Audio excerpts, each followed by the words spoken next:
Rosary with nuns. Late in the night, everyone was sleeping peacefully. Then the phone rang at Hongbang Hospital. Father No, parish priest of Nassau Church in Saigon, picked up the phone.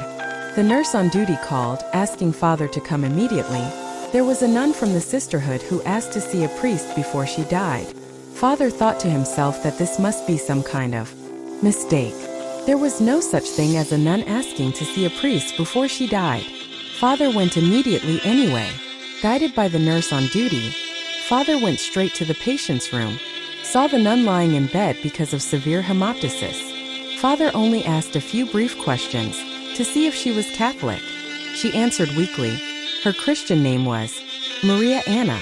Father knew right away that she was Catholic, so he performed the sacraments immediately, lest it be too late. Before leaving, Father told the nurse, "If she wakes up tomorrow, you must let me know so that I can teach her more catechism." Indeed, 4 days later, the nun regained consciousness. The priest came and let her confess. She told her whole story. Her hometown was Kai Num, Cholak district. There were also many Catholics here. When she was young, she studied at a religious school. She was assigned to be the choir director of the parish choir, joined the Children of the Virgin Mary Association, and often prayed the Rosary to honor the Virgin Mary. Then, because of difficult love affairs, she wandered to Saigon. Due to livelihood problems, she had to work in a pagoda in Cho Lan. As time passed, she was introduced to become a nun in a pagoda outside Hue. After 20 years of practicing in Hue, King Bao Dai granted her a decree as a true nun and ordered her to go to Saigon to establish another nun's pagoda. After a short time in Saigon, she fell ill with tuberculosis and vomited blood so badly. While in the hospital, every time she saw the priest passing by, she wanted to see him to explain everything in detail. But it seemed that the devil was preventing her from seeing her father. However, during the time she abandoned God and the Virgin Mary, she occasionally recited 1 or 2 Hail Marys to remember the Virgin Mary. Only today did she dare to tell the nurse on duty, because she knew she was also a Catholic.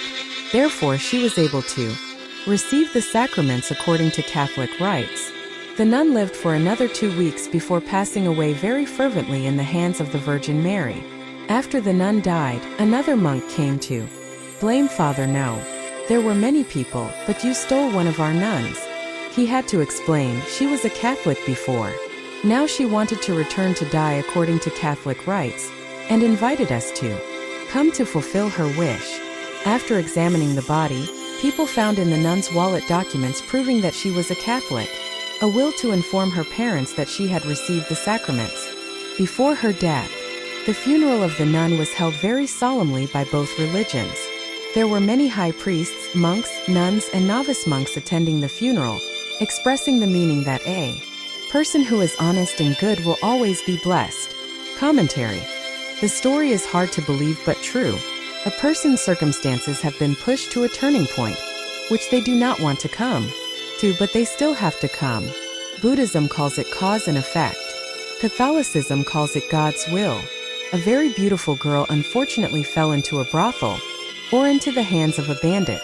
People think it is fate, but if you have the perseverance to believe in a supreme being, and be honest and good, you can also change your fate. This nun has proven that.